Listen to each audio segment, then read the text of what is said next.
हूँ आपके साथ शिवानी गुप्ता। आप देख रहे हैं वॉइस टीवी खबर। 229 छात्र छात्राओं को खोज रहे शिक्षक शारदा अभियान के तहत चलाया जा रहा है अभियान। कई बच्चों को दिलाया गया है दोबारा एडमिशन। ड्रॉप आउट बच्चों को एडमिशन लेने के लिए शिक्षक समझा रहे हैं उनके गाँव जाकर। दरअसल 7,229 छात्र छात्राएं ऐसी हैं जिनका एडमिशन तो हो गया है लेकिन वह स्कूल नहीं आते हैं। बच्चे ड्रॉप आउट कर गए हैं। फिरोजाबाद में प्राथमिक, उच्च प्राथमिक और कंपोजिट विद्यालयों में 1,86,000 छात्र छात्राओं का नाम अंकित हुआ था।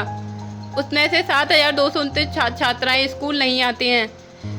7,229 छात्र छात्राओं को अब इन विद्यालयों के शिक्षक खोज रहे हैं। उत्तर प्रदेश सरकार के शिक्षा विभाग का यह मानना है कि हर बच्चा स्कूल पहुंचे और उसको अच्छी शिक्षा मिले, लेकिन जो बच्चे ड्रॉप आउट कर गए हैं उनके लिए अब स्कूल के शिक्षक उनके घर जाकर उन्हें समझा रहे हैं और स्कूल में आने के लिए प्रेरित कर रहे हैं। वहीं कुछ छात्र छात्राओं के सामने आर्थिक तंगी की भी स्थिति आई है, लेकिन बेसिक शिक्षा विभाग उनको समझा रहा है कि जब तक आप पढ़ेंगे नहीं तब तक आप कुछ नहीं कर सकते, इसलिए पढ़ना जरूरी है। इसको लेकर प्राथमिक विद्यालय, उच्च प्राथमिक विद्यालय और कंपोजिट विद्यालय के शिक्षक हर हफ्ते जहाँ जहाँ छात्र छात्राओं ड्रॉप आउट किया है उनकी लिस्ट तैयार करके उनके गांव जाते हैं, उनके माता पिता को समझाते हैं कि आप अपने बच्चों को पढ़ने के लिए भेजिए, और जिसका असर भी दिख रहा है। काफ़ी बच्चे अब विद्यालय पहुंच रहे हैं, लेकिन यह सिलसिला अभी चल रहा है। वहीं बेसिक शिक्षा अधिकारी अंजलि अग्रवाल ने बताया कि सभी ऐसे जो विद्यालय जहां बच्चों ने ड्रॉप आउट किया है उन शिक्षकों से प्रमाण पत्र मांगा जा रहा है कि वह जल्दी से जल्दी यह बताएं कि अभी और ऐसे कितने बच्चे हैं जो ड्रॉप आउट कर चुके हैं और कहीं शिक्षा ग्रहण नहीं कर रहे हैं, जिन्हें वापस बुलाया जा सके।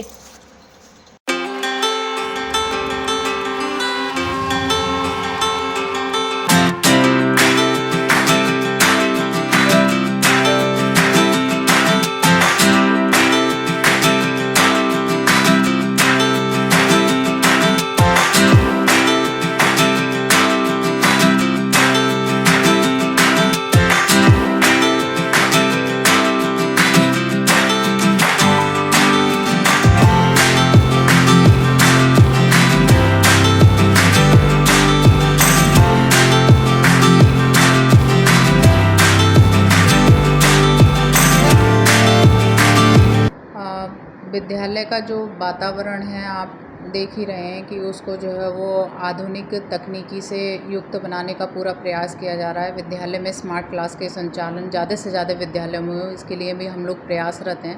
कायाकल्प योजना के तहत विद्यालय में अवस्थापना सुविधाओं में सुधार किया जा रहा है और जो शिक्षक हैं उनकी शैक्षिक गुणवत्ता का संवर्धन हो, इसके लिए विभिन्न प्रकार के प्रशिक्षण उनको दिए जा रहे हैं। ये सारे कार्य जो है वो बच्चों की विद्यालय में प्रतिदिन 100% उपस्थिति सुनिश्चित करने हेतु ही किए जा रहे हैं। साथ ही इसके अंतर्गत जो हमारे जितने भी आउट ऑफ स्कूल बच्चे हैं उनके भी चिन्हांकन का कार्य टीचर्स द्वारा डोर टू डोर सर्वे करके किया जा रहा है और इसके अंतर्गत अभी तक हमारे जो है वो जनपद में 1,86,000 बच्चे नामांकित भी हो चुके हैं।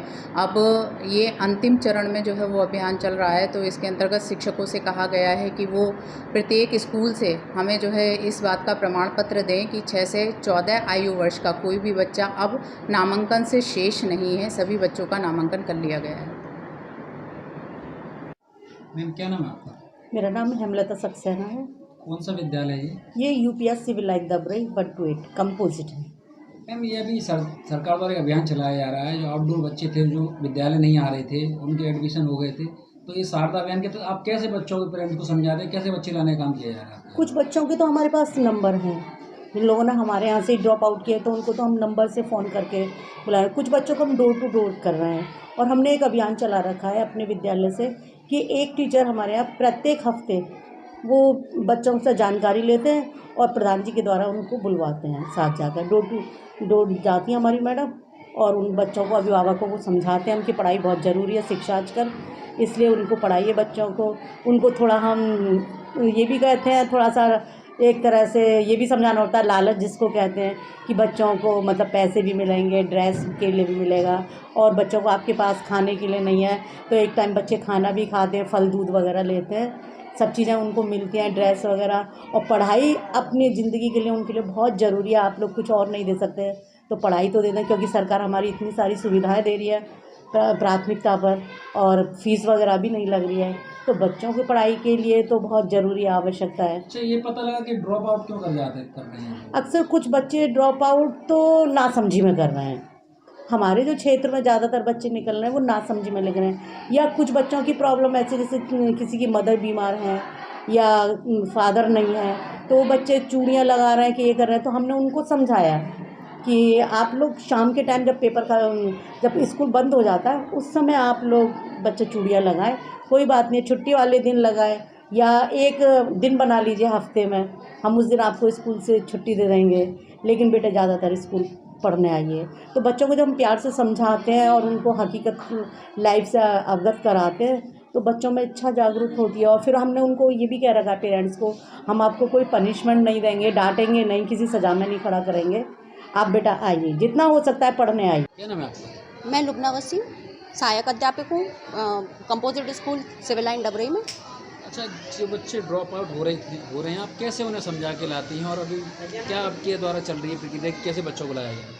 अभी लॉकडाउन के उसमें पीरियड चल रहा था तो बच्चे कम हो गए थे क्योंकि पलायन ज़्यादा हुआ था, तो उसके लिए हमने मोहल्ला टोली बनाई। हमारे यहाँ कई गांव के बच्चे आते हैं, 6-7 गांव के बच्चे, तो हर गांव में पहुंच पाना पॉसिबल नहीं होता एक टाइम पर, तो हमने बच्चों की ही टोली बनाई, उनमें 5-5 बच्चों को रखा है। तो वही हमारे मोहल्ले से डिटेल देते हैं कि कौन सा बच्चा स्कूल नहीं जा रहा, तो इस तरीके से हमें पता चलता है कि उनके एरिया में ये बच्चा स्कूल नहीं जा रहा। फिर हम उनसे ही संपर्क करके, उनके अभिभावक से संपर्क करके बच्चों के साथ जा कर के उनको इंस्पायर करते हैं और मोटिवेट करते हैं कि आप एडमिशन कराइए। इसकी परिणाम स्वरूप हमें रिज़ल्ट जो मिले हैं वो ये हैं कि हमारे यहाँ आशाबाद और दूसरे जो दूर दूर के इलाके हैं, बच्चे पेरेंट्स बाइक से लेकर आते हैं, ऑटो से भी बच्चे यहाँ आते हैं, अपने पर्सनल व्हीकल से आते हैं, क्योंकि सरकारी में तो व्हीकल की सुविधा नहीं है।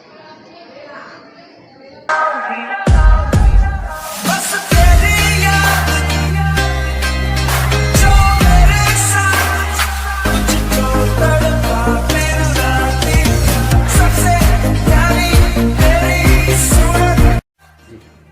मैं डॉक्टर दिलीप यादव, पूर्व MLC, सभी जनपद वासियों और क्षेत्र वासियों को रक्षाबंधन, स्वतंत्रता दिवस एवं जन्माष्टमी की हार्दिक शुभकामनाएं देता हूँ। इसके साथ साथ आज़ादी का शुभ अमृत जो महोत्सव है, इस पर सभी लोगों से अपील और निवेदन है, राष्ट्रीय ध्वज को लगाएं और फहराएं। पर मैं आप सभी को रक्षाबंधन की हार्दिक शुभकामनाएं देती हूँ। Wish you very happy Rakshabandhan. Thank you.